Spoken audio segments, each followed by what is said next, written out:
Preparation এমন ভাবে নিতে হবে যাতে করে কোয়েশ্চেন যেমনই করুক খাতা যেমনি দেখ তোমার রেজাল্ট যাতে চেঞ্জ। দেখো 2023 এটা ছিল পাশের হার 80%, 83%, ঠাস করে সেটা 68% হয়ে গেছে। শুধু পাশের হার না, কিন্তু জিপিএ 5 এর পার্সেন্টেজটাও কমে গেছে। এখন এসএসসি পরীক্ষায় ম্যাক্সিমাম সাবজেক্ট, ধরো আমরা সায়েন্সের যে সাবজেক্টগুলো বললাম ওগুলাই কিন্তু তুমি যদি ঠিকমতো অ্যান্সার করে আসো, তোমার নাম্বার কাটার বা নাম্বার কম দেওয়ার কিন্তু সুযোগ নেই, তাই তো? সো তোমাকে প্রিপারেশন এমন ভাবে নিতে হবে যাতে করে কোয়েশ্চেন যেমনই করুক খাতা যেমনিই দেখুক তোমার রেজাল্ট যাতে চেঞ্জ না হয়, তুমি এমন ভাবেই পড়ো। তো আমরা তোমাদেরকে এমন ভাবেই প্রিপারেশন নেওয়াবো এসিএস ফিউচার স্কুল থেকে।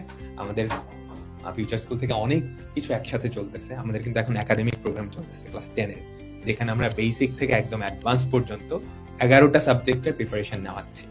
এই একাডেমিক প্রোগ্রাম আমাদের 15ই সেপ্টেম্বর শেষ হবে। 15ই সেপ্টেম্বর শেষ হওয়ার পর আমাদের কিন্তু এফআরবি নামবে, এসিএস এর সবচেয়ে এক্সাইটিং যে কোর্সটা। এইচএসসি তেও এটা প্রতি বছর এইচএসসি তে 30 থেকে 35 হাজার শিক্ষার্থী সারা বছর একটু ফাঁকিবাজি করে এই এফআরবি কোর্স দিয়ে কমপ্লিট করে।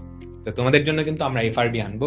তোমরা যারা আজকাল লাইভে আসো তোমাদেরকে আমি সারপ্রাইজটা বলে দিই, 25 সেপ্টেম্বর আমাদের এফআরবি ব্যাচের ক্লাস শুরু হবে।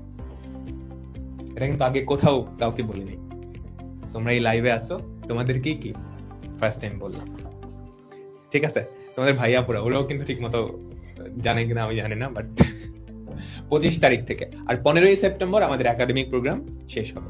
আর একাডেমিক প্রোগ্রামে যারা আসো তোমাদের জন্য কিন্তু এফআরবি একদম কমপ্লিমেন্টারি, মানে তোমাকে আলাদা করে ভর্তি হওয়া লাগবে না, তুমি অটোমেটিক্যালি ওই কোর্সটাই কি এনরোলড হয়ে যাবে।